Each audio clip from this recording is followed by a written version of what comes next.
नमस्कार, स्वागत है आपका न्यूज प्लस 21 में और मैं हूं आपके साथ में अविनाश चंद्रवंशी। और 22 जनवरी को राम मंदिर प्राण प्रतिष्ठा का कार्यक्रम होना है। पूरा देश राममयी होने लगा है। इससे पहले एक बड़ी खबर आम जनता और राम भक्तों के लिए। जी हां, राम मंदिर प्राण प्रतिष्ठा के बाद घर बैठे प्रसाद देने के लालच में कई तरह के स्कैम होने शुरू हो चुके हैं। जी हां, 22 जनवरी को अयोध्या में राम मंदिर प्राण प्रतिष्ठा का भव्य आयोजन हो रहा है, जहां लाखों लोग अयोध्या जा रहे हैं। ऐसे में स्कैमर एक्टिव मूड पर हैं और नागरिकों को सतर्क होने की जरूरत है। दरअसल देश भर के सनातनी 22 जनवरी को अयोध्या में होने वाले राम मंदिर प्राण प्रतिष्ठा में शामिल होने के लिए उत्सुक हैं। अयोध्या में रुकने की व्यवस्था कम पड़ सकती है क्योंकि लाखों करोड़ों लोग अयोध्या जा रहे हैं। ऐसे में होटलों के एडवांस बुकिंग जारी हैं और स्कैमर इसी मजबूरी का फायदा उठाकर इंटरनेट पर फर्जी होटल बुकिंग ऐप बनाकर लोगों के साथ स्कैम करने की तैयारी में है। उसी प्रकार घर बैठे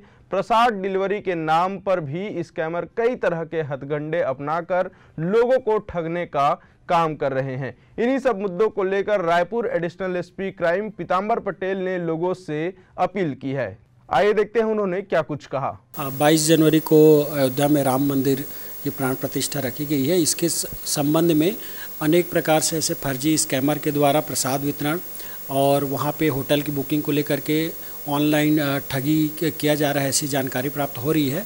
इस संबंध में साइबर पुलिस और क्राइम ब्रांच की तरफ से हम अपील करना चाहेंगे, किसी भी प्रकार से ऑनलाइन ट्रांजैक्शन करने से पहले पूरी तरीके से जांच परख लें, उसके बाद ही कोई ट्रांसफ़र करें और ठगी होने से स्वयं को बचाएं।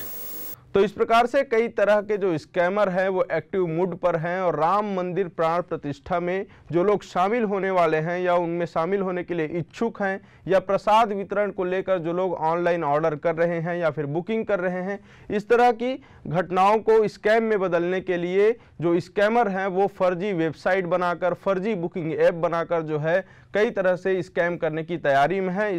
तो आम जनता को सतर्क रहना है कि ऐसे स्कैम से बचें। कोई भी होटल बुक करने से पहले उसकी पूरी जो प्रक्रिया है, पूरी जांच पड़ताल वो कर लें। वहीं प्रसाद ऑनलाइन प्रसाद डिलीवरी को लेकर जो है, ऑर्डर को लेकर भी है, कई तरह के जांच पड़ताल करने के बाद ही किसी को पेमेंट करें। किसी भी को ओटीपी या कोई भी निजी जानकारी जो है उनसे साझा ना करें।